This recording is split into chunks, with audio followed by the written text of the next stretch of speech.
Well, how is it going, everybody? So it's nice to be back. So I know I've missed the last couple of weeks just due to work and other things going on and life and all that. So I appreciate everybody being with me tonight. I know a lot of you guys know a little bit about Found North, but you're going to learn a little bit more about everything that they've got going on. Jason will probably pop on here in a second. I'll bring Nick on here, obviously founder of Found North. And we'll kind of go over some of the process. They've introduced this new kind of single barrel program, but it's not single barrel program in kind of terms of how we, from the American side of things, think of as a single barrel. But before I do that, let me just say hi to a few people that were kind of in early. I'm sure as the notification gets out, more people will start to pop in. So Brett, how's it going? Good to see you, buddy. Roy, good to see you. Pinch hitter, good to see you, bud. Yeah, I think you'll learn a little bit more. And Nick does a great job of really explaining a lot of really everything about the Canadian whiskey side of things and how they kind of handle their thing. So Sugar Kitty, how's it going? CD, good to see you again, brother. What else we got here? Hey, Jules, good to see you as always. Brett, good to see you. Mark, just saw you a couple minutes ago, so thanks, bud. Appreciate that. What else we got here? TK, good to see you, bud. How's it going, Wesley? There's my man, Hendo. Good to see you. Dave, Lion Squirrel, good to see you, bud.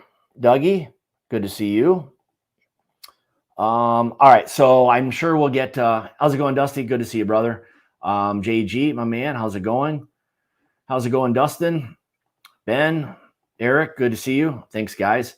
How's it going, Mike? All right, so let's do this. I will bring Nick on here in a second, and we're just going to kind of go through maybe a couple of the prior batches. Maybe for everyone who's not familiar with Found North, I'll let him kind of explain a little bit more about hows and whys, how the brand kind of came about. I know him and his brother started the brand, and we'll kind of let him talk a little bit more about that. Like I said, Jason will pop on here in a couple minutes, but let's not waste any more time. Let's bring the man on himself. There he is, the man of the evening. How's it going? Hey, what's up, man? It's so good to be here. I'm Thanks glad, as usual for having me. well, I'm glad you could. I'm glad we can make this happen. I know when we kind of talked a couple weeks ago about some things that you were doing with the brand and all of that, I was obviously excited because I'm a huge fan and believer in what you do and the brand and all of that. And I always want to go back to the very beginning of like when I kind of just came across it and that like basically that oh shit moment where I'm like, oh my God, this is a sleeper whiskey that people have no idea about. And it's a good one. So before we kind of get into things, I guess for anyone who has not seen or maybe either heard of the brand, can you kind of give everybody maybe a little background, of your background and kind of how you kind of came to starting Found North? Yeah. So basically, we I founded this company with my brother, and really, um, the impetus behind starting the company, aside from the fact that like I truly love working with my brother, was very much about sort of discovery around whiskey and education around whiskey. I started in whiskey almost a decade ago, and when I started, there was not nearly as rich an environment for learning about whiskey. There weren't nearly as many guys like you that were really spending time helping people discover whiskey and understand basically what makes it taste like it tastes, right? Like there's so much branding around. There's so much just crap. Honestly, there was so much branding that was just like, this means you're this person if you drink this, right? There was so little about, hey, this is the process and this is the result and this is why we do it. And that was what got us sort of into the business. And I think what was so exciting for us was sort of transitioning from kind of an educational company and a brand ambassador company to getting our import license and really trying to push to start a brand that was differentiated, that was doing something a little bit different from what sort of everybody else was doing, and what everybody else was doing was sourcing from MGP. And for us, it really started with my brother going out and finding a bunch of really good sources of older Canadian whiskeys.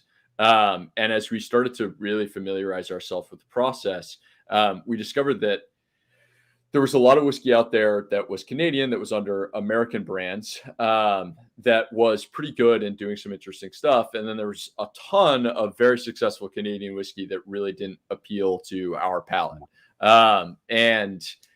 We thought there's a really interesting sort of opportunity here to be much more upfront about where our source is, but also to utilize Canadian whiskey the way it was intended, which honestly was to be blended. When these guys are going out and sourcing 100% grain whiskey from Canada and not blending it, you're really not optimizing it. And so for us, we said, all right, let's source Canadian whiskey. Let's blend it, but let's blend it very much to our palate, which is honestly like, the premium American whiskey drinker palate, where we're Americans making Canadian whiskey, right? It's kind of a funny thing. I always love that you like focus on that. Like, hey, we're Americans, like dealing with Canadian whiskey for Americans. So I mean, and honestly, that's the way it is. We like cask-strength whiskey. We like it unfiltered. We like it, without additives, and we try to, I think blending has a reputation for sort of flattening the whiskey, right? Just like completely sort of smoothing it out, right? You always hear that word smooth, which is not a word that we really intend to be used for our whiskey, to be completely frank. But you don't actually have to blend that way. You can blend to really, really enhance the richness of flavors. I often think about, I always love the analogy for comparing whiskey to music. And with music, you're not just creating an arrangement. There's also dynamics, right? There's the intensity of the sound. There's literally the volume of the sound. In flavor, there's the same thing. It's not just saying, hey, we took sweet, we took spicy, we put it together and we have a sweet, spicy whiskey, right? It's about honing in and really getting as much depth in certain flavor components that we really love. And that the precision that's allowed in blending Canadian whiskey because of how they make it, gives us an enormous amount of creative freedom, which is insanely fun. Yeah, I would say for anybody who really enjoys the blending process in what it is that you guys do is really kind of unheard of. I mean, to take what you do in those parts, put it all together, and then do something else with it. It's a lot of moving parts. Yeah. And I think, what we always say about this sort of from a production standpoint, the difference between Canadian and American style whiskey, they're actually quite similar. They use a lot of the same ratios. They use a lot of the same techniques, and they have a very similar origin. But the big difference is that Canadians make 100% grains. So they make 100% rye, 100% corn, 100% wheat, 100% barley. They ferment them and distill them and age them individually, and then they blend them at the end. Whereas, and so we like to say in Canadian whiskey, all of the flavor decisions are made in the last 2 weeks, essentially, right? The decisions as to how it's going to taste are actually made towards the end because they're really making the building blocks for the blender to then create what they want to create. And that for us as a non-distilling producer, right? Because we're not distilling any of this stuff. Right. It's one thing to go to a distillery, be it MGP or one of the other sort of big producers, and say, wow, I really like that whiskey.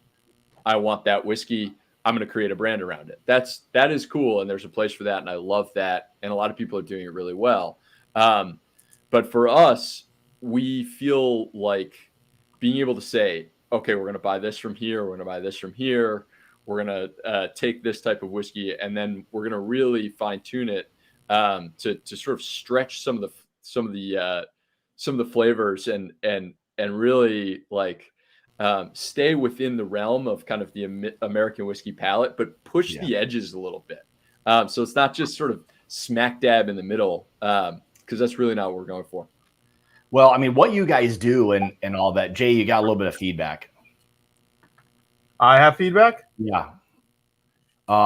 Yeah, no, what I was going to say was, I mean, I think this is probably a slightly good transition into talking a little bit more about that blending process and kind of letting others know, like, truly, like, I think it's gone. I think you're good now. Like, talk a little bit more about the actual blending process and how these components all get to, whether it's this single barrel, or these prior batches that you've got, and again, why don't we use the single barrel as an example? Because, and again, just to kind of let people know at home, like, when we see, a grain bill or a mash bill that says 66% rye, 30% corn, 4% malted barley, we look at that as it's already been done. Like, that's been it, distilled that way. Now it's slightly different because, like you said, you guys distill each grain as 100% and then blend all of that down to those percentages, correct? Yeah. So basically, when you look at sort of the batches we've done, we're taking 3, 4, or 5 different components that are of varying ages, varying grain types, and we're blending it together. And then our grain ratio is essentially the liquid volumes that went into the blend. It's not a mash bill where we said, okay, we took all of these grains, we combined them, we fermented them together, we distilled them together. And so, as you can imagine, you can't just create a single barrel of batch 1, 2, 3, or 4. It doesn't exist, because it's a combination of a bunch of whiskeys, right?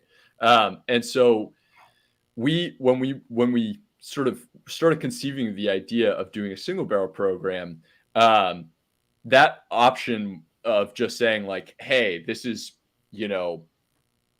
Buffalo Trace, but we're just grabbing one barrel of it, we can't do that, right? So that's kind of a bummer. But on the flip side, what's actually really cool about it is, instead we got to really control the starting place, right? So for us, what we ended up doing with our single barrel program was we took 3 whiskeys. So we took a 12-year-old rye, a 19-year-old rye, and a 21-year-old corn, and we blended them together back in December. We vatted it, got it all well mixed, and then we recast it into 18 different barrels, and then further matured those barrels, and then are in the process of starting to pull them. And so, on one hand, you don't have that sort of however many years of sort of these nuances and the singularity developing in your single barrels. On the flip side, we get to take a whiskey, basically a blend, create it exactly how we want it, and then we get to make all different whiskeys. So when we do a single barrel, there's really nothing else like it. You can't go in and buy the Found North whatever and then see a single barrel of it that's pretty similar, right? It's like, no, this is its own very unique thing. And then, of course, there's continuity, some level of continuity, some level of consistency from one barrel to the next. But for the most part, like, we did sherry casks, we did port pipes, we did basically everything. And that's what I was going to ask you, is that for instance, so how you're labeling this as season 1. So there's essentially 18 barrels of this kind of season 1. And I guess in your opinion, how is there much variance from barrel to barrel? Like, they're so different.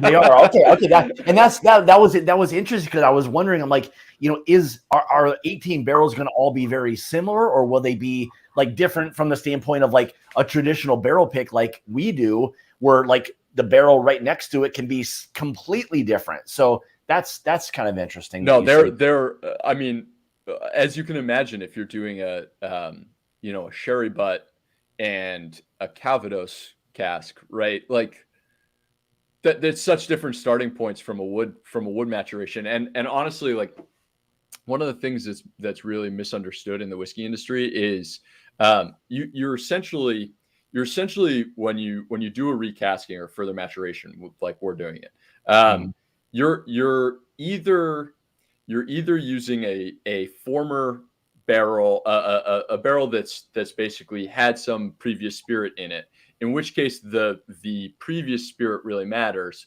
or you're doing some sort of charring level or dechar rechar, right? In which case the wood species really matters. So you basically have these two styles, right? So if you're doing a PX sherry butt, but you char the inside of the barrel or you rechar it, the previous spirit's gone. But if you don't, you're going to get a lot of influence from what was in there beforehand, right? So for us, we have a mix of, we have some casks that were dechar recharred. We have a bunch of new casks, but even within the new casks, we did different char levels. And then on top of it, we did a bunch of basically previous wine, previous spirits casks. And so the new woods that we did, even when it's new American oak, we did a level 1 char, we did a couple level 3 chars, and a level 4 char. So barrel 1, the first one we picked, was actually a level 3 char Kelvin barrel, because Kelvin's just freaking incredible. The Kelvin cooperage is like they're next level. That's still old school how they do things. That not only is it old school, but they do a toasting and a charring, which is really, really unusual. And they do it, they wood fire. There's no gas injection. And on top of it, I think the coolest thing, they don't time it. They do it by smell. So basically, like when they're charring a barrel, they're waiting until it smells just right, which seems crazy. You say, oh, well, wait, isn't that going to give you different consistency? But if you think about how a tree itself grows, you're like, the top of the tree is completely different from the bottom of the tree. Like you're getting completely different grain based on all kinds of factors within the wood. And so these guys have enough experience where they actually may be finer tuning the wood even better by not timing it up and not using gas injection, and actually using their senses and their know-how, their years of experience, basically. Yeah, these guys are like true craftsmen. I mean, they're doing something that's unlike anything else. So they blow my mind. And honestly, like they state what they're going for, which is to really add levels of subtlety of flavor. And when you look at the fundamental difference between a toasting and a charring, your toasting is going to give you way more development of kind of the spicier clove, the spicier vanilla notes, and your charring is going to basically caramelize all of the wood sugars, right? And so you're going to get way more of that sort of intense caramelization flavor. More of those lignans are going to break down into the sort of vanillins and the oils. And then on top of it, the more you char it, the more you're getting sort of the increase in tannin. Well, these guys are doing both.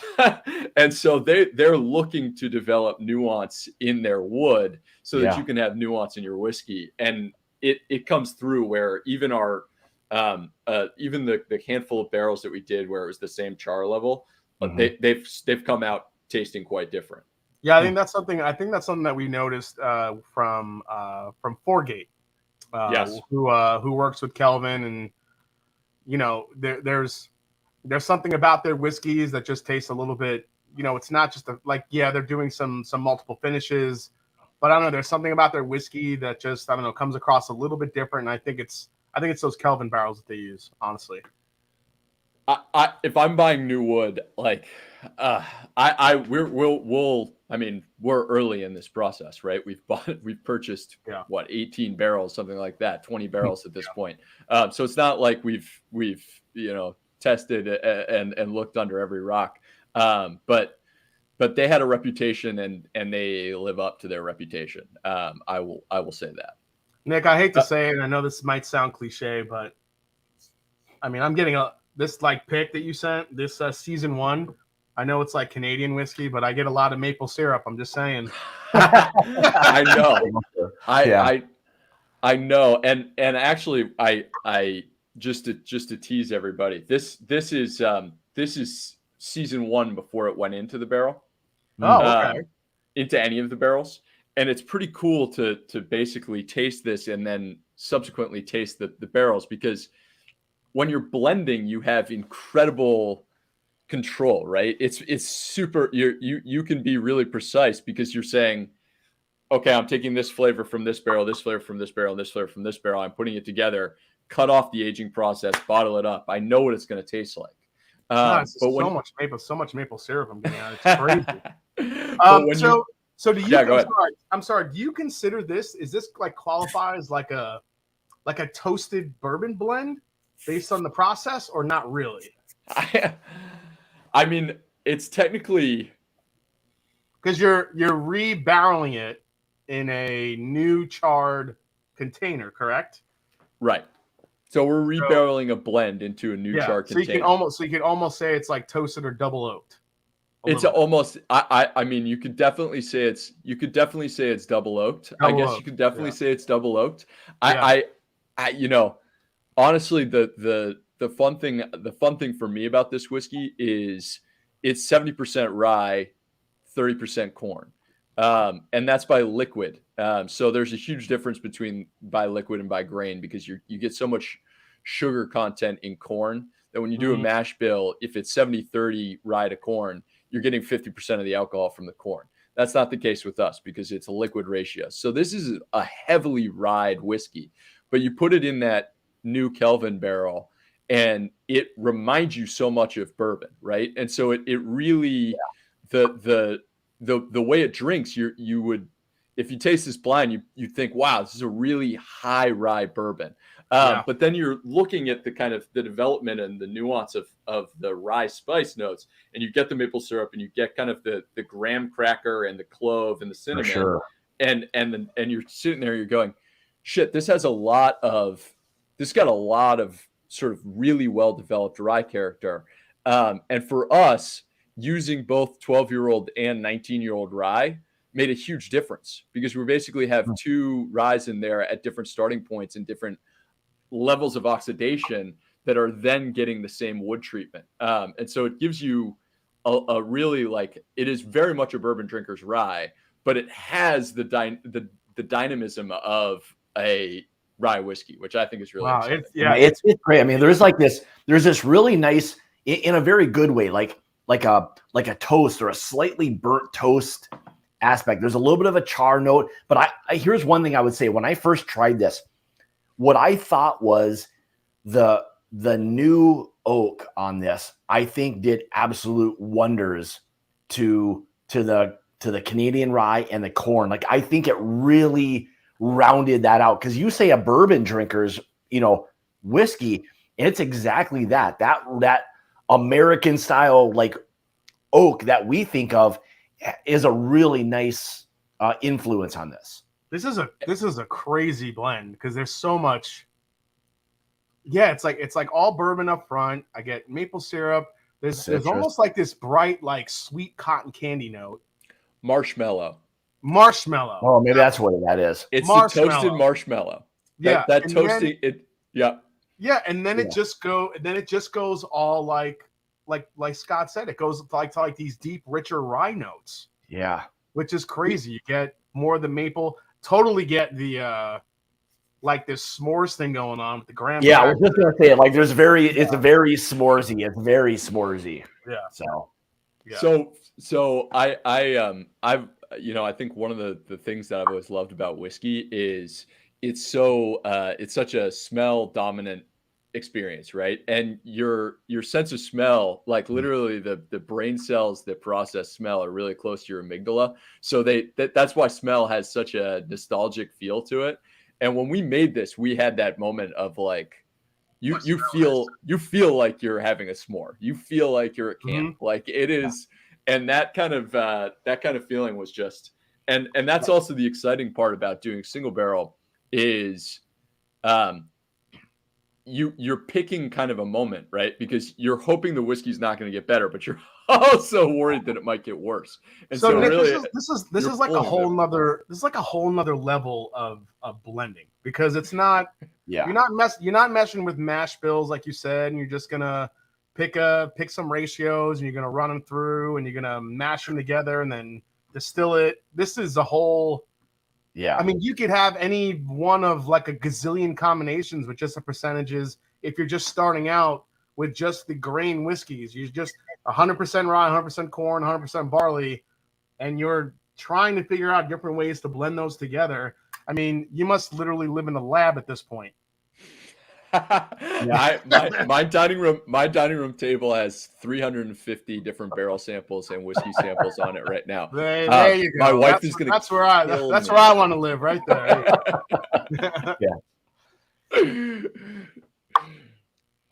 Yeah, I mean, for me, when I first tried, I was just like, man, this is just such, again, like the wizardry that you guys do, and the blending. Like, I don't think you give yourself essentially enough credit for how difficult this is and how you make this whiskey that's in this bottle taste as good as it is. Because, I mean, we know the amount of work that goes into what you do, slightly. Now, again, we don't know everything, but to get what you do to make it taste like this and kind of take people, on that little bit of a roller coaster ride. I mean, that's ridiculous to come up with all of these blends and what it is you guys do. So thank you, man. I really appreciate that.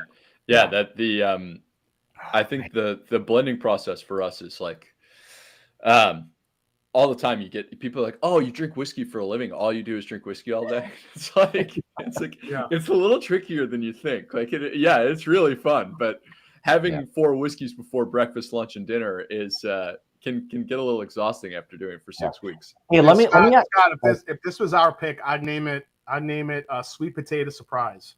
Sweet potato surprise, yeah. Because it's like one of those Thanksgiving sweet potato casseroles that's covered in maple syrup and toasted marshmallows. That's maybe a really good call out. I might actually have to have some Canadian stuff for like our American Thanksgiving. That's kind of appropriate that this might be that. And I think while we're on the record here, we probably should put them on the spot and say, when can we start doing our own single barrel pick? I'll send you samples tomorrow. All right. Shut it tomorrow. Yeah, I will. Really? I'm ready. I'll ship them tomorrow. We'll ship them tomorrow. Man, so besides using new wood and different chars, like you said, what are some of the? I always like asking folks that are just kind of diving into like new finishes and stuff. What's been some of your more favorite finishes that you've experimented with that you really like? And also, what's been some of the most challenging finishes that you still haven't quite figured out yet? Wine casks are really, really difficult. Wine casks, okay. Wine casks are really difficult because any particular reason? Yeah, because basically the higher the ABV of a spirit that's in a barrel, the more ethanolysis you're having, the more it's extracting from the wood. The higher the water content, basically the more hydrolysis there is. So basically the more interaction there is with the water, with the wood, and with oxygen. And so when you use a wine barrel, when you put a whiskey into a wine barrel, there's a lot of wood left in there. And so it starts by giving you a blast of whatever the wine character was, but then it quickly starts giving you a lot more tannin and so it changes very inconsistently and very rapidly. So from 1 week to the next, things like sauternes, it's all over the map. And so as you can't say, oh shit, let's go back to 2 weeks ago. That's when I actually preferred it. You know what I mean? Like your decision is always pull it now or let it go. So if it's behaving in more of a linear fashion, which a lot of like the brandy barrel stuff does, like Calvados and cognac, there's a clear sense of like, oh, this is getting sweeter and a little less spicy and a little more tannic, right? And it feels sort of, you kind of feel like in a month, I know how this is going to taste. I'm happy with where it's going. With wine barrels, they go everywhere in every direction. And so you think you're like, oh, okay, this is getting better. And then it gets worse. And then you're like, crap, should we bottle it? And then 2 weeks later, it's way better, and so it's just that level of inconsistency that's really, really hard to manage. Because it's like, this sounds way too. Hey, you're stressing me out. Like it's not even my company. Like I'm all stressed out just listening to you. Like I can't handle that sounds both exciting and terrible at the same time. It's exactly that. And barrels are expensive. Like it's such a funny thing to say, but when you take 3 whiskeys and they've been in one barrel type, you've got a fixed cost. When you bottle it, you're done.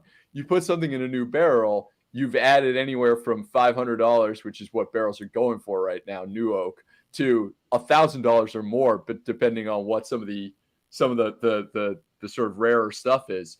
And so if you need to recask it or you need to just blend it into something else, you've just added $10 a bottle to your cost, which you have to figure out how to pass through to customers, which is not fun unless the whiskey's getting a lot better. And so there's a lot of pressure to get it right. So with that being said, does that kind of steer you away from using the wine barrels just because there's so much, volatility, I'll say, to it? Yeah, it seems like it's more of a risk to buy a wine barrel and hopefully you get something good out of it.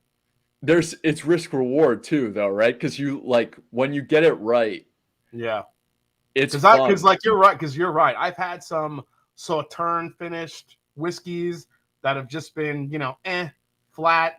And then I've had some that have been absolutely fantastic. So like you said, it's kind of, I think you get more peaks and valleys, right? Whereas you put something in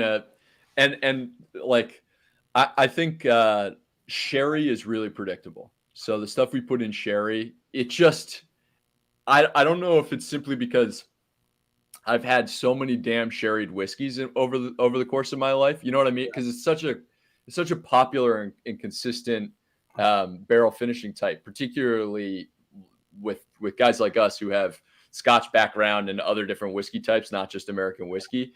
Mm-hmm. We really felt like we knew where it was going, and we felt the same way about some of the spirits casks. But the wine casks have gone all over the place. But at the same time, they've also done some really fun stuff. I mean, all right, really so on the flip side, what's been your favorite finish other than sherry? I know you've done a lot of sherry, but other than sherry, is there any of your other favorites that you've experimented with so far that your blends and your whiskeys took well to, that you were surprised? I can't wait to see how our cognac barrel finishes off. It's moved slowly, but it's gotten better and better and better and better. I think for us, we love brandy. And so our Calvados casks have come out really well. And we really have a thing for brandy, and that may be just our particular profile. So was your Calvados cask particular more, because I know it can usually be the apple or pear brandy. Which one of the two was it? It was an apple brandy? Okay. Apple. Yeah. And I just love what that's throwing. It's continued to give really interesting fruit notes and really interesting spice notes. And I think a lot of times in rye whiskey, that's where all the dynamism is, right? Like that's where you start to get sort of really funky flavors. Although the other one that I love is our lower char level. We did a level 1 char. We did 1 barrel of level 1 char just to see what would happen. Mm-hmm. Again, as you might expect, it's moved a little slower. But and I wish I understood the chemistry a little bit more. Honestly, like some of these guys, that's one of the cool things of talking to the guys that are the master blenders and master distillers in Canada. They have such a keen sense of like, oh, that flavor you're getting is ethyl acetate. You know what I mean? It's like, oh, you like green apple? That's ethyl acetate. We know how to make that. I wish I sort of knew exactly why, but it's very cool to see sort of the slow burn that the level 1 char has been doing. And that one I will send you guys. So you can take a look at that. That'll be fun. I mean, you're already on your way. You already know like the words that like really nobody else even knows. I was just wondering if that was similar to the medulla oblongata. I wasn't sure if that was in the same realm of like the tasting notes and stuff, because I'm very familiar with that one, but and I'll leave that like that. That's going to be a special one for us, so we'll wait to see if we can get that one. But let me ask you this. So let's go back a little bit, like before we got to this, and then we'll kind of get into this one a little bit more specifically. But let's go back to like batches like 3 and 4, and just kind of talk a little bit about those for those that weren't like, you know, maybe didn't. All right, I guess I'll go get those bottles now. Go get the 3 and 4 because like for me, when it was like 1 and 2, like I know when Jason was here a year ago, I let him try. I'm like, here, try these, and you tell me what you think. And he was kind of like, oh shit, like, oh my God, that's like crazy. And like we went from 1 to 2, and he's like, oh my God, 2 is this. But let's just talk about 3 and 4 for some of the guys and ladies that are watching. Like, what kind of went into some of these, and you know, like how this got us to like now the single barrel stuff. Yeah. Okay. Yeah. Oh, that's a great question. So with 1 and 2, you know, our initial intention was to be very rye focused, simply because we knew the reputation of Canadian rye was very good, and so we expected to find very good rye. We didn't really appreciate how good the Canadians are at making the other grains, like corn and wheat and barley. But the batch 1 was very much like, you have incredibly old rye, and older ryes are going to start producing really interesting fruit notes. They're going to get a lot of time to oxidize, and they're going to start really creating some interesting fruit notes. And these ryes we were getting access to hadn't been bombarded by new oak really early on in the process.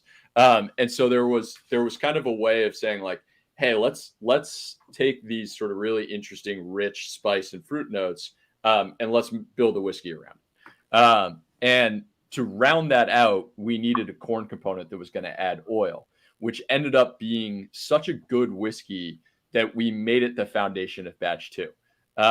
Batch 2 was supposed to be a rye, which I remember telling you initially. But as we increased the corn component, it just got so good. And it just tasted like a really concentrated, really interesting, unusual bourbon.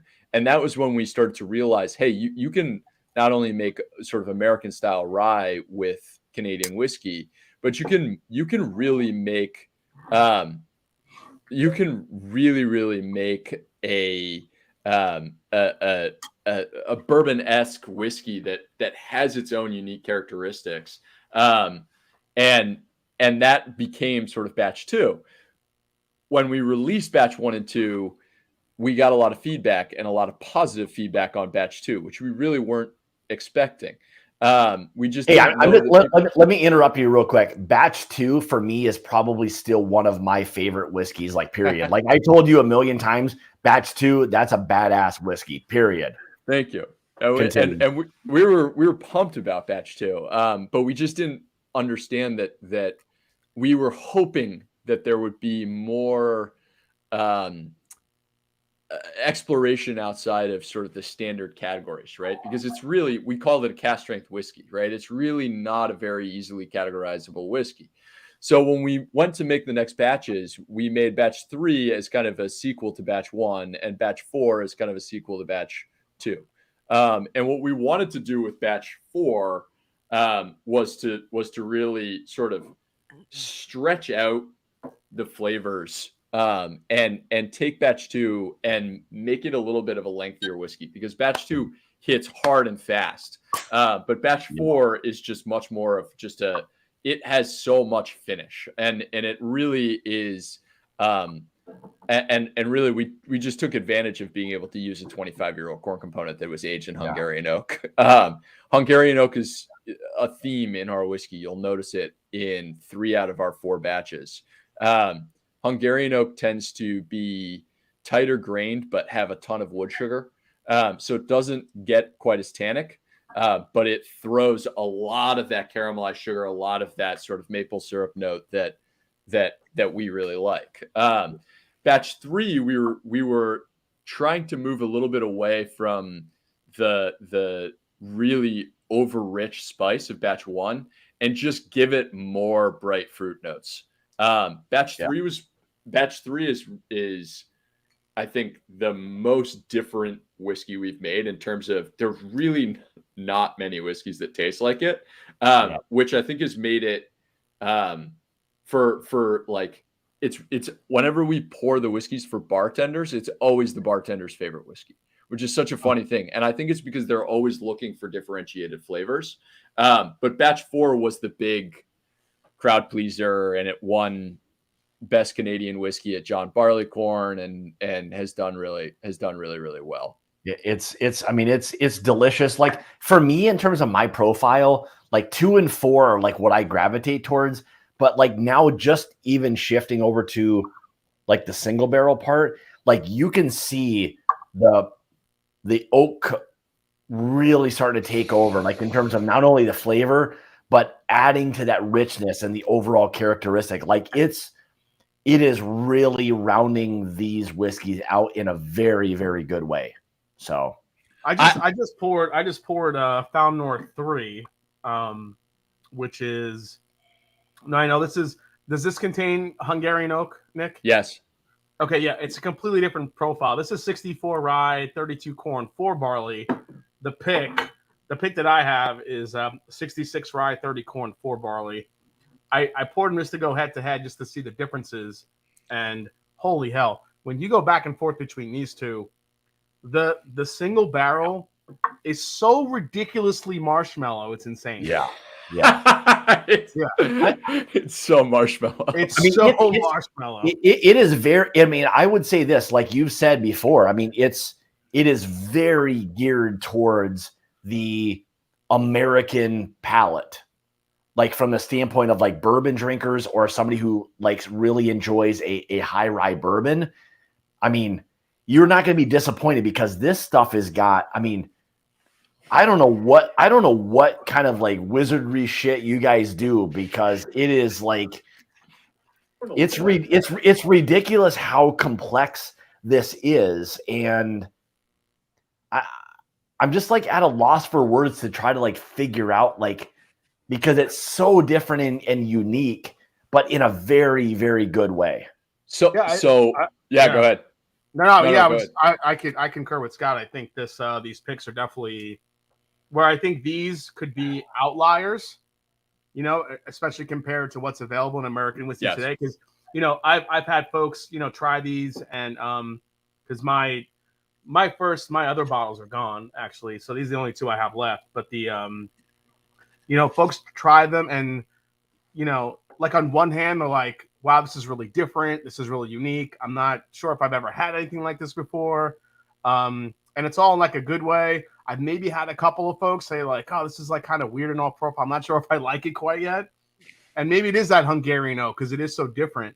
But like going towards something like this, like these picks, this is, I think, is where the American palate is going. It's going towards a sweeter profile. I think that's why we're seeing so many different finishes now in American whiskey, because folks that want to try different stuff and get into whiskey, they rather have it a little bit sweeter. They don't want the harshness. They don't want the spice. Scott and I happen to like that, but we realize that so do I. As folks, as like the modern drinkers come in now that want to get acclimated to whiskey, because it's kind of like, you know, the cool thing to be drinking whiskey, they're definitely looking for a sweeter, richer profile.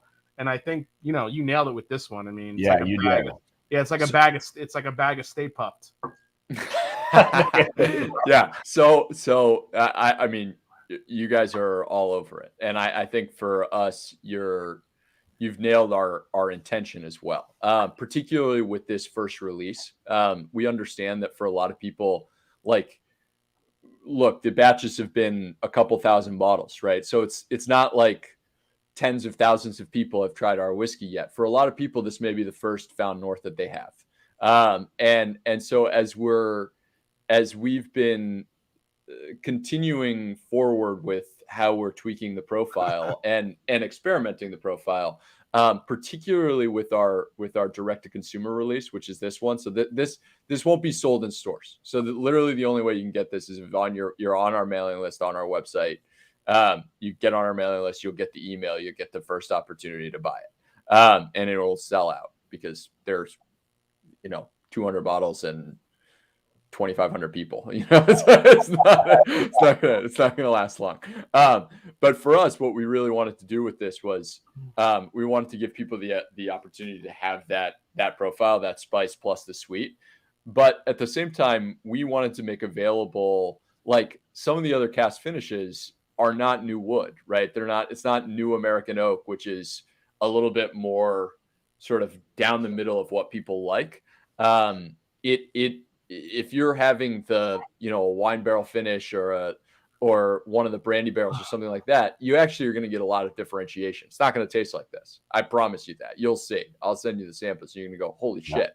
These are completely these are completely disparate, in a good way. And it gives a store or a whiskey club or whatever the opportunity to say, no, we want to be really, really outside the mainstream profile. Or you can buy one of our new woods and say, hey, this is exactly what people like, but it's its own rendition of it, and we're excited about that. So here, I can see this is gonna be a battle. This is gonna be a battle already. I can tell. Like, I'm gonna be like in my lane. I'm gonna be like, oh, this is rich and complex. Jason's gonna be like, I'm gonna need all this funky shit. Give me all the funky stuff, and then we're gonna have to go to the octagon, and then shit's gonna really get messy, and it's gonna be listen, Hawk. Don't make me go Karen on you. No, I mean, and I think at the end of the day, like, that's something that we really, really appreciate, is having the opportunity to get like special whiskey for people that necessarily don't know they're about ready to drink a special whiskey.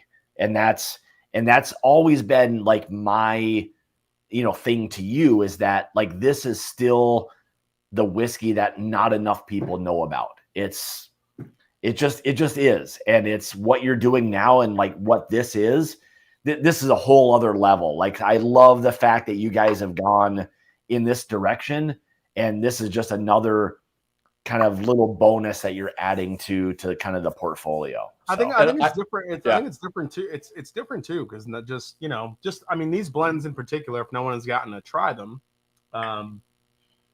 doing a blend from a grain perspective rather than just a mash bill perspective is a whole nother animal.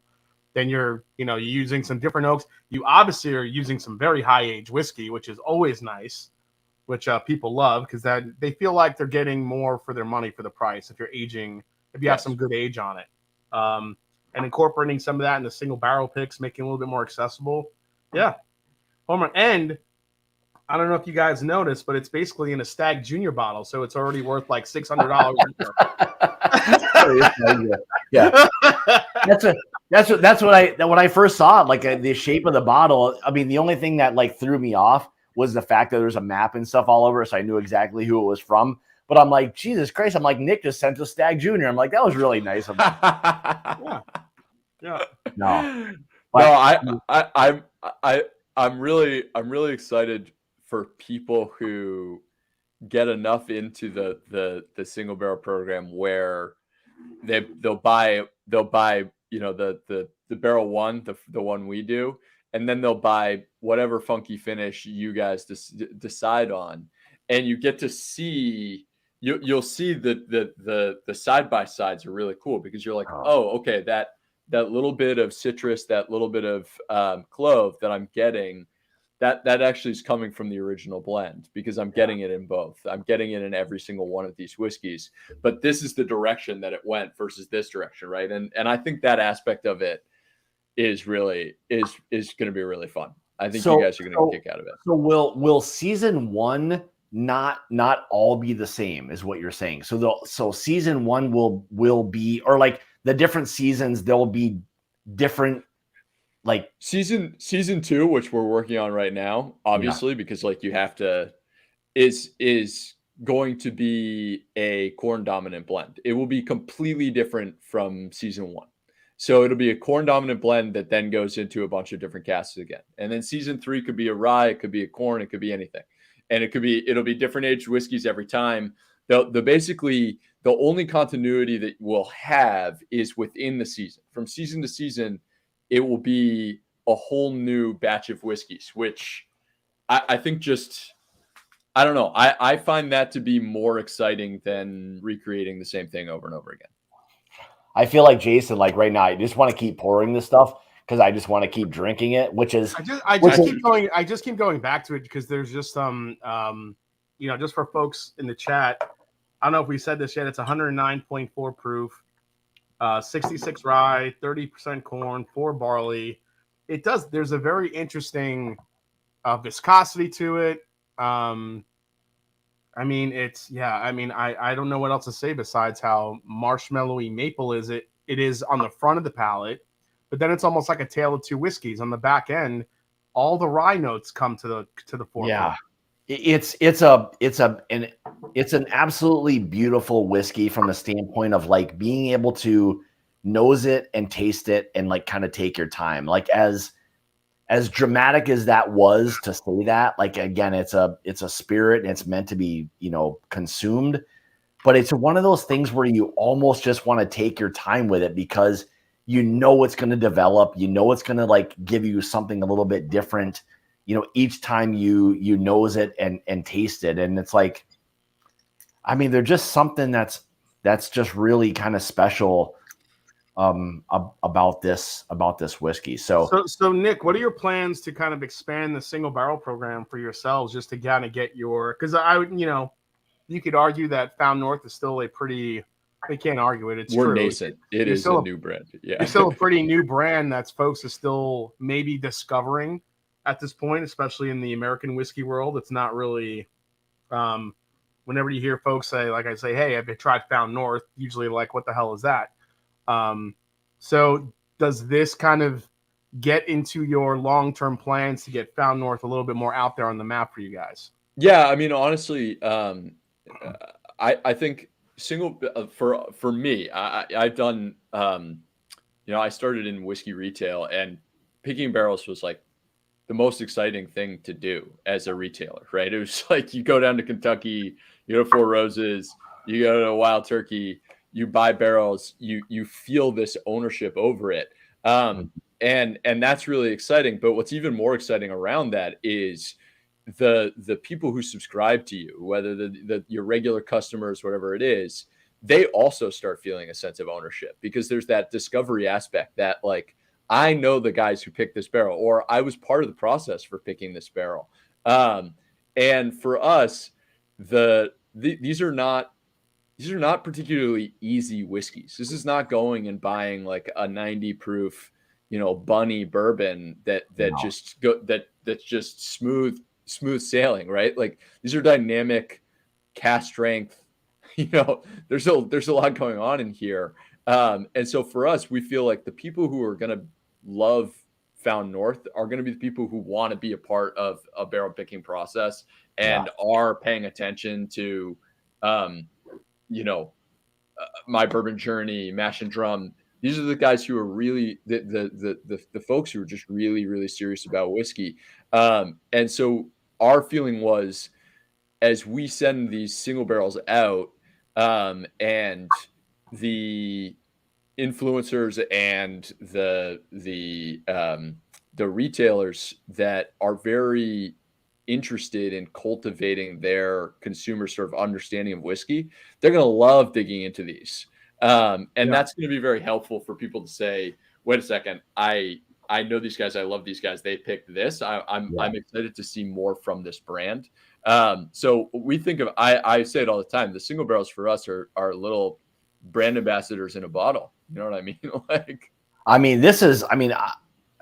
I speaking personally, I guess for both of us, like, to be able to share something that's different and unique like this, this is really what we, want to be a part of, is being able to bring a lot of these different, unique, fun things to, people that are part of our club. And, you wish it was something that there were more bottles of, that more people understood exactly like what this was. But it's a very rich, deep, complex, whiskey, and one that's worthy of sitting down and kind of taking your time. I'd be really interested to see how this kind of paired with a nice cigar. This is selfishly speaking. It's so weird you said that, Scott, because I I literally just got like a tobacco leaf note on the back end of that. Yeah. Yeah. That's awesome. It was one of the things early on that I was kind of thinking is that there's very much that rich, like leathery tobacco it was getting so dominated by the marshmallow in the beginning for me, of course, because Nick called it out. I just couldn't get it like out then of my stuck head. Yeah, I know. Yeah, it's stuck. And so like I'm just sitting here with it, drinking it, and I'm like, oh man, now it's getting like darker, like, and I just got like this fresh tobacco leaf note on it, which is crazy. So it definitely can take you through kind of the ringer, I think. And this isn't one of those whiskeys, I think, for those watching, that's going to be like, there's no straight line of a like for example, like I reviewed the Bardstown Bourbon Company number 8, and not to say that this is like that, but I'm saying there's an aspect of that whiskey, because there's so much going on in the blend, because they are using a 12-year Canadian corn whiskey in that blend. But then they're using all these different staves to finish it, kind of like a la Maker's Mark, what they do with their wood finishing series. 46. Yep. Yeah. So you have like these different flavor profiles that you get, and there's no like one way to describe it, because I think because palates are so different, I'm not going to bullshit anyone. Like, I'm getting different things whenever I taste it. So and that's what's happening here. And so, like, for you guys watching, it's not a matter of, oh, it tastes like this, it tastes like this. Yeah, I'm getting maple syrup, I'm getting marshmallow, and now I'm getting like tobacco leaf. But I think any person that gets to try this is going to be able to pick some different nuance, because there's so much going on. And I think that's kind of the cool part about it, honestly. I absolutely love the fresh, like, tobacco leaf like notes. There's that sweetness that you get from like an early on like tobacco that's just starting to go through like the fermentation process, where you get a lot of that sweetness before it like turns into what it does. But there's that really sweet, rich tobacco note. And for like research and scientific purposes only, over the weekend I'll probably have to put this thing to the test. I can't wait. You guys are two of the first, like, I can easily say 2 of the first 10 people to taste it. So we haven't, like, that was kind of the fun thing about doing this live with you guys, is we haven't gotten much feedback. So, it's like there's a lot of like, hey, I hope these guys like this thing. But also, we haven't even published on the website yet what it is. So this is the first discussion of this. This is the first public discussion of this whiskey in any format. Which, I mean, man, this live stream could have gone like really bad. We're like, oh man. Yeah. It's like, oh yeah, we don't back like it. Back to the drawing board, Nick. Oh man, I'll tell you what.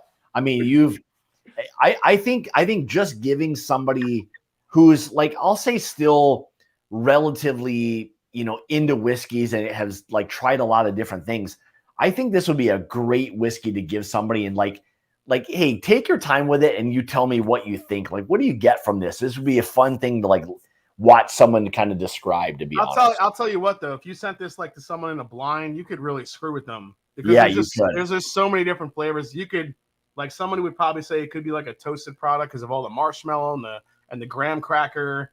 I think you could fool them and saying like it's like an older rye because there's some of those components in it. I think it just really depends on what your palate is sensitive to. But the good thing, even though there's so much going on with like different flavor nuances here, is that there's nothing off-putting. There's no bitterness. It doesn't seem overdone, which could happen. Yeah. Like in my opinion, that Bardstown Bourbon Company 8, I like it, but I do think there's a little too much going on. There's just, it doesn't feel like I don't know. There's just a lot going on. So I feel like this is a little bit more direct, which I could appreciate. But yeah, Nick, when the hell is this thing being released? Yes. Yeah. So we're basically going to do the pre-sale of it in the coming week or two. If you sign up for our mailing list on our website, my brother will kill me if I don't actually grab the I'm so bad at the I love the talking piece of it, and then it's like, hey, you didn't you didn't actually tell them where to buy it or what it's going to cost, and I'm always like, oh yeah, I just was like so into the chit chat part. And yeah, so I'm an Yeah. idiot about Like that. But thanks for not marketing it, brother. yeah, exactly. He's like, you go on, you talk the whole time. You can't keep your freaking mouth shut, and then you don't say anything useful. No, yeah. So basically, I will post the. I'm so bad at this. Hold on, I'm posting the link right here. Okay. Well, I put I put the Found North link and stuff up quite a bit. So you probably have a special one. So how do I here? I'm gonna send it to you. This. How do I put this? Yeah, I don't know if you could drop links if you're not a mod. So yeah, all right, let me do this. Okay, that's what I figured. Yeah. All right, so let me do this. So basically, this is where we're gonna drop, and we're gonna release next week a full description of the blend, why we made the blend, that went into season 1, what the seasons are, and then basically what single barrel 1 is. And I think what'll be fun for us is we'll actually on the website we'll have for every single barrel, whether it's a release that we do through the website or if it's a pick you guys do or whomever does it, there will be a description of the particular whiskey, how it was aged, how long it was aged, what the barrel type was, what our notes are, why we pulled it when we did. And so there'll be kind of a really, for us, like transparency is a big thing. But not just transparency for the sake of being able to say like, oh yeah, we're transparent, but really like people care about what they're drinking and what's in the glass. And so we want to give you as much context as humanly possible for that. And then, the logistics of actually getting the bottles into warehouse has been an absolute clusterfuck, which is why we're doing a pre-sale of it. But after we do the pre-sale, we're already sending it to the warehouses so they can be delivered. We just didn't want to say like, hey, this is our launch date, because that hasn't worked very well post-COVID. Yeah, we understand the logistics of like bottles being shipped and all that kind of stuff. We learned that along. Yeah, it's unreal. Yeah. So let's see here. I'm signed up. Definitely going to try and snag one. The best whiskey coming out of Massachusetts via Canada. That's good. No, That's God, good. you guys can't imagine that the. Well, the Nick, emails, Nick, let me ask you this, and this is just complete honest. Go. Be honest. This is an honest question, and I hope it doesn't come off like rude or anything. But have you gotten pushback on your whiskeys because it's Canadian? Less than you'd think. I really thought the overall feeling towards Canadian was worse than it is. And that's my honest answer. I think a lot of what happened with people figuring out that WhistlePig was coming from Canada and that some of the other sort of older ryes that people were really digging on were actually from Canada, kind of cracked the door open for a brand like us to come out and just be like, no, we're not going to like call this sort of grandma's recipe from Kentucky, but it's actually Canada. We're just going to say it's Canadian. But I think there was just enough. I think the age statement helps so much, right? Because people are just sitting there going, I'm spending $200 on a $4 4-year-old whiskey. Wait a second. And so the being able to secure whiskey at a reasonable enough price with a substantial age statement, we can come out and say, give this a chance simply because of the number. And then when people get familiar with what we're doing and how it tastes, there's been immediate, like, in fact, we've had enough people who like the idea that it's Canadian because it's so sort of counter cultural right now, right? It's like, oh, you think you don't like Canadian? Try this. And we love being that brand. So it certainly hurts it certainly is sort of hurt at times for getting people to try it.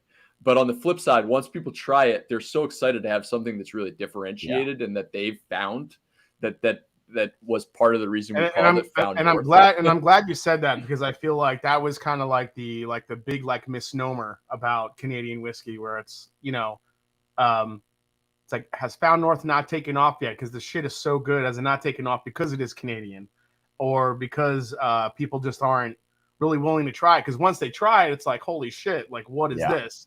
Yeah.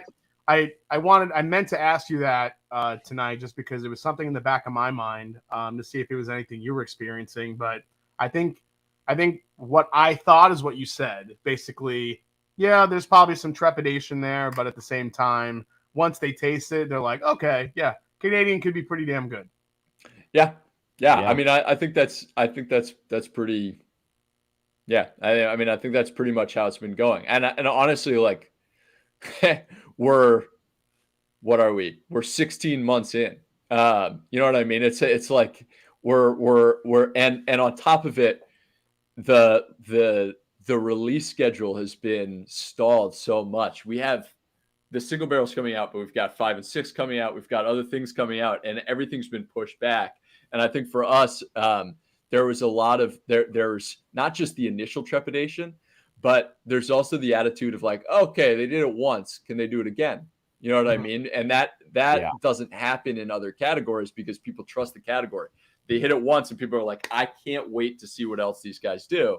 Whereas with us, there's a little bit of that, like, all right. Yeah, batch 2 is great, but let's see if batch 4 is any good.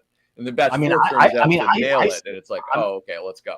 You know, in my opinion is that, I mean, I think with the people who have the opportunity to try, these single barrels, this single barrel program that you've got going on, they're going to get such a different, unique, like, just fantastic whiskey that I think it's going to give people a different perspective of like what you can do with some older Canadian whiskeys when you do something a little bit different with them, because there's a lot of Canadian whiskey that's now been pumped into, the States, let's say.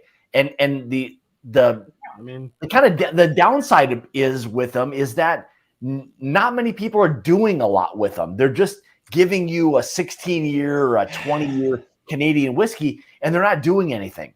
And like, well, we've all had the fruity, Canadian whiskey that all tastes kind of the same. And like, this is just on a completely different level. So you can't treat Canadian distilleries like they're MGP. You can't just pick a lot and bottle it.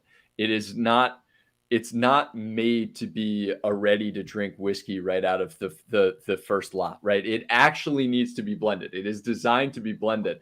And so there really is a ton of opportunity if you're willing to dig in and do that work, which honestly is a huge pain in the ass, right? We're passing up on so many lots for every one that we buy. And then on top of it, we have to blend it, right? And then we have to figure out how is this going to work. And so it's a lot more, honestly, it's a lot more work than just saying like, hey, I like this. Let's bottle it. Let's build a brand around it. That's it. We're done. And I think that for us has made the process of developing the whiskeys a lot more time consuming, but we feel like the quality makes it worth the time.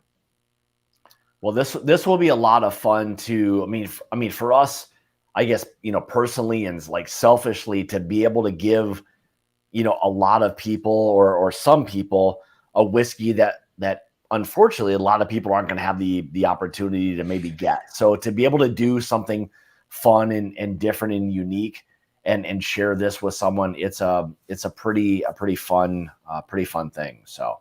Yeah. So real quick, Hawk, I'm gonna jump off here, but I want to say thanks for having me on, Nick.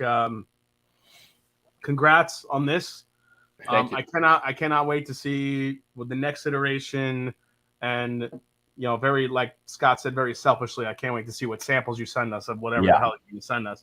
But yeah, if you guys are watching, sign up for the newsletter. You're gonna want to try to get a bottle of this. It's this crazy ride of a whiskey.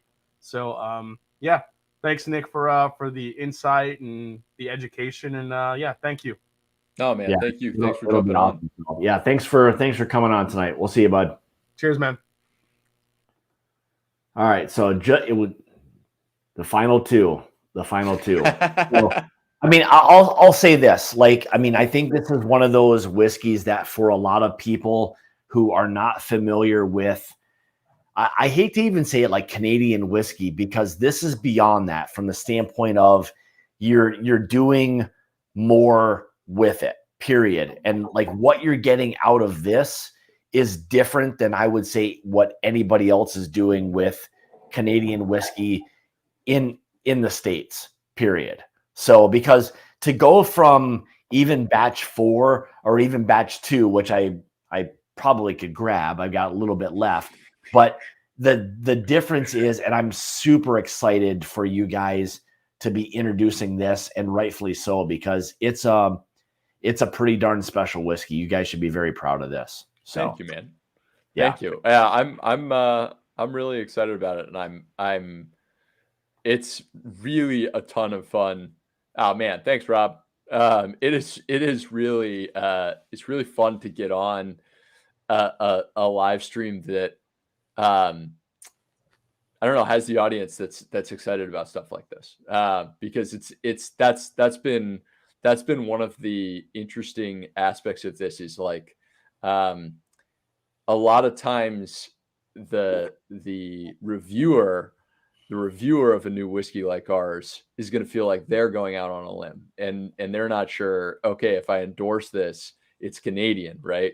And so I think for us, like having the endorsement from you and from Jason, there's a lot more, there's just a lot more willingness, and honestly, like that's why we send samples out.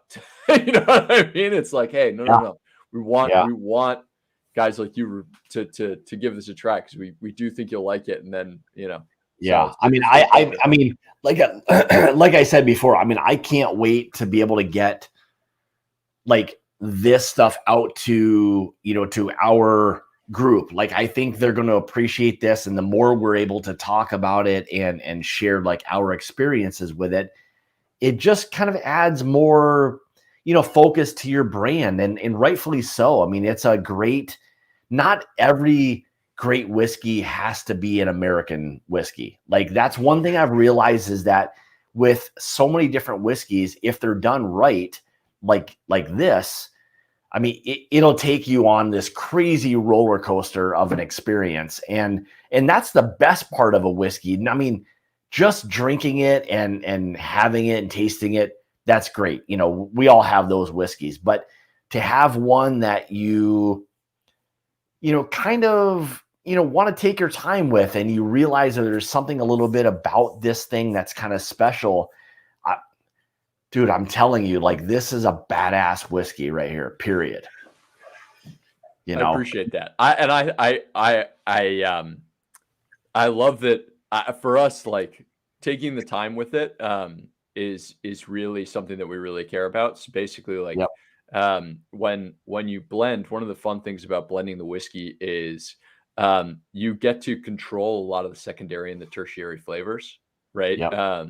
And when you're tasting anything, you get a little bit of you get a little bit of palate fatigue, and palate fatigue is not necessarily a bad thing, because what's happening is basically you're getting through the primary flavors, and now what you can start smelling and tasting are the secondary and the tertiary flavors.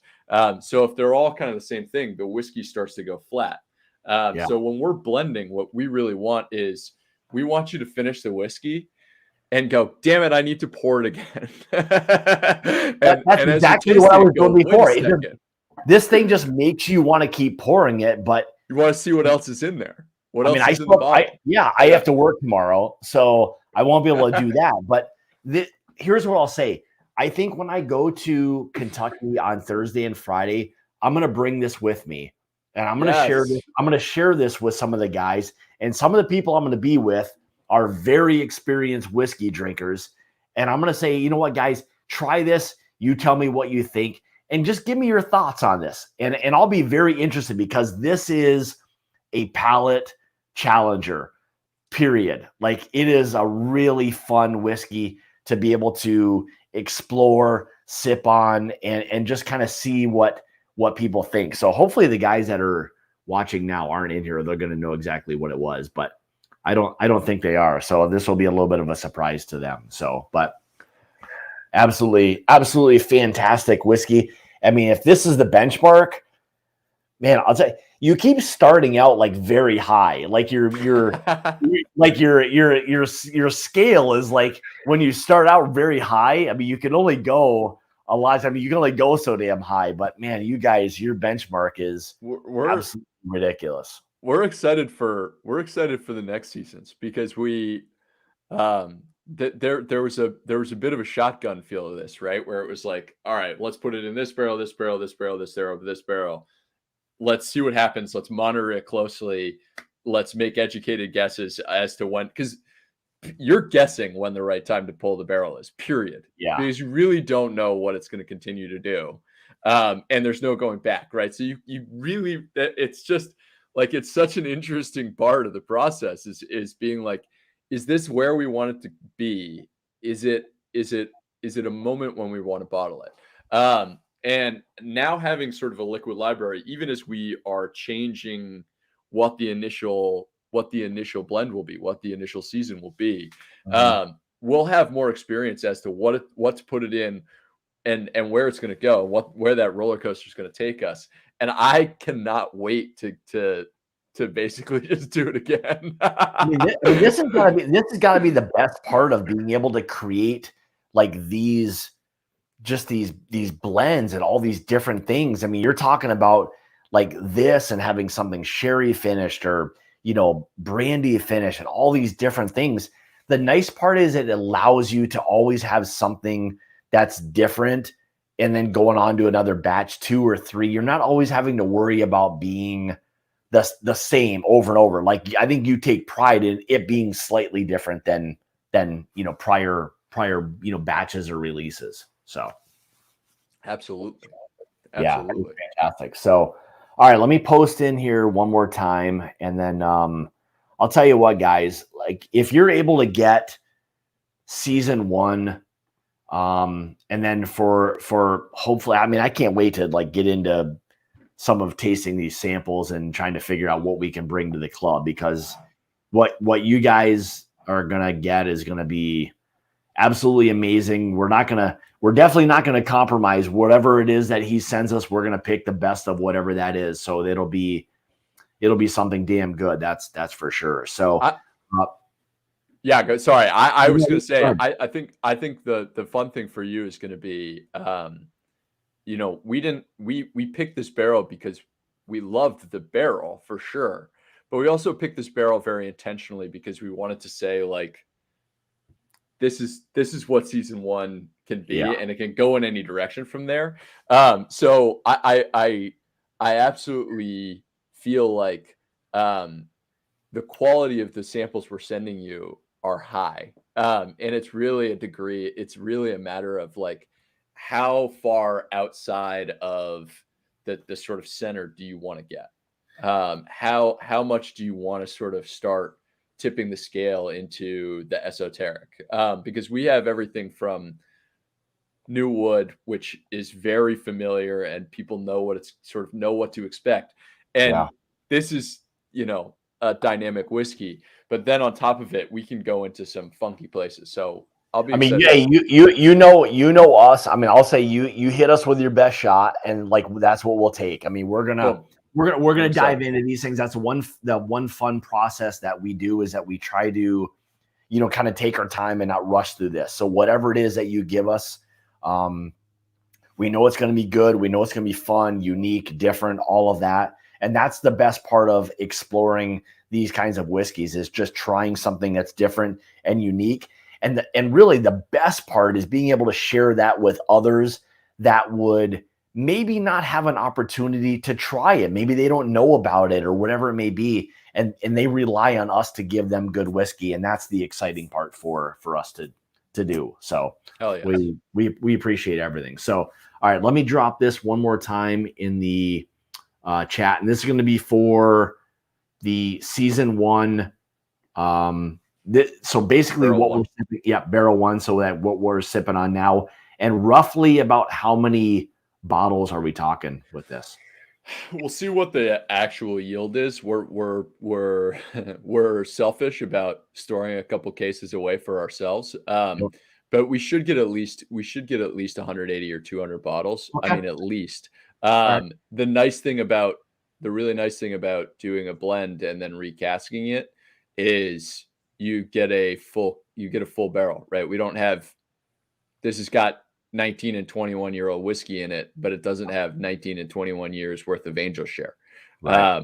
And so we're getting hefty yields, which is great, which is really, I mean, it's really great because we have more bottles to sell. Yeah, well, I mean, especially for us. I mean, if we have more bottles that we can give to more people, I mean, if we're in that 180 to 200 bottles or whatever it may be, I mean, that's a you really guys will nice get deal. more. Oh, we'll get more. Okay, even better. Yeah. Even better. So yeah, that's exciting. And I like the fact that people put trust in us. I mean, they trust us to, to represent slightly your brand and kind of endorse it. And I have zero problems. Like, I'll tell you what, when I first got into batches 1 and 2, and I've told you this a million times, I was a huge fan from that point on, and batch 2 sealed the deal for me. Period. We get phone calls because you guys endorse our products we get phone calls from retailers. We get phone calls from random buyers who say, "Hey, we saw this on my bourbon journey and Mash and Drum. Like, we don't know what it is, but we're interested." You know what I mean? Yeah. You guys have a great reputation for knowing what's good. And so we always want those things, and to be able to have an opportunity. I mean, I feel honored to be able to get something like this to share with people, because the sad part is that not enough people understand like what this is, and to try to explain this profile to people, it's difficult. And that's why I always say, like, trust me, buy it, whatever that is. You're going to be amazed and blown away by what this is. And I honestly can't wait to take this Thursday to share with some people down in Kentucky. We're going to go do a barrel pick, and I'm not going to tell anybody what this is. I'm going to pour it and tell you this. I'm excited. You tried it. Where are you picking? So we're doing a pick Friday morning at Peerless, but we're getting together. Baby. We're getting together with a few people on Thursday night. So I'll pour this like blind for some people and say, you know what, guys, try this. You tell me what you think, and then I'm going to watch the wheel spin, because it's going to happen. Peerless is awesome, and Peerless is actually Peerless was one of the strongest recent proponents of Kelvin barrels. They're obsessed with Kelvin cooperage, and that was one of the reasons why, because we're big Peerless fans ourselves, and that was one of the things that inspired us to investigate them so carefully. Yeah, I mean, what they do is, I mean, like Peerless, and I mean, it just, I think when people are using, quality, it's kind of, it's the same analogy of, garbage in, garbage out, same thing, quality in, quality out. It's the same type of thing. So when people are taking the time to explore and understand what the components of whatever it is they're doing is good and meets their kind of quality standards, well, you get a good product. That's the way it goes. And for what you guys do, I mean, I'm super excited, and this is not what I was expecting, to be honest. I didn't know. I thought it was going to be more in line with these, which was, I already knew was going to be good, but this, I think, may honestly put you on another level. Thank you. I'm really excited about that. I'm really, really pumped to hear what the rest of your crew thinks of it, particularly tasting it blind. So do send me some photos and some I'll have to take like some photos and maybe even do like a little bit of a video or something, and like you guys kind of take a little bit of a shot, and you guys tell me what you think and all of that. And these guys that I'll be with, they're going to give me their honest opinion. That's for sure. So it'll be a fun one. So, all right, with that, so I've I posted the link in there. After the video is over, I'll repost it again as well. But hey, as always, you're always welcome. I love having you on. I don't have to force any information out of you, which is always good hosting a live stream. So you're not like shy with words or anything, which is always good. But secondary is that, I mean, I believe in what it is that you guys are doing. Again, I don't think you give yourself enough credit for being able to put together the whiskeys that you are. And, you know, my thoughts would be, I just wish there's more people that could experience what it is that you do, because it's a pretty darn special whiskey. Thank you, man. Well, you're helping with that. We appreciate it. I try. I mean, and that's the one thing. Like, there's no BS with me. I mean, I tell it how it is, and I'll try to be as honest as I can. And when I try something and I like something, I have no problem getting behind it. And what it is that you guys do is absolutely fantastic. So kudos to you guys. Cheers, man. Yeah, cheers. So, guys, thanks. We'll have more info. Nick will send us some samples. We'll get more stuff going on this as far as a pick for the Mash and Journey Whiskey Club. But in the meantime, let me drop one more time the link for the single barrel here. And again, you're talking about this maybe being in a couple weeks or so, roughly. I think we'll probably get the email out next week, but Okay. Don't hold me to that. May take All right. 10 days. Well, make sure to get on there. You know, sign up for the email, do all of what you need to do to get on the list, because you guys will not regret this one for sure. So everybody, Nick, everyone watching tonight, thank you so much. Anybody watching the replay, thank you guys for tuning in tonight. Yeah, links in the description below for anything having to do with this single barrel. Again, Mash and Journey Whiskey Club stuff. We'll be bringing you guys some fun things. But and then always feel free to reach out to not only myself, Nick. I know he's burning the midnight oil, so he'll be replying to emails and things like that along the way. So guys, thanks again for tuning in tonight. Greatly appreciate all of your support and kind of tuning in tonight and just kind of supporting brands like this, because there's a lot of brands that are doing some fantastic things out there that not a lot of people fortunately get a chance to kind of try. So this is one of those for me, and I'm a huge supporter of Found North. So make sure you guys check them out. Yeah, so there we have it. So guys, thanks again. We'll see you next Tuesday with something fun. Nick, thanks again for tuning in, and we'll see you guys next week. Cheers, guys. Cheers.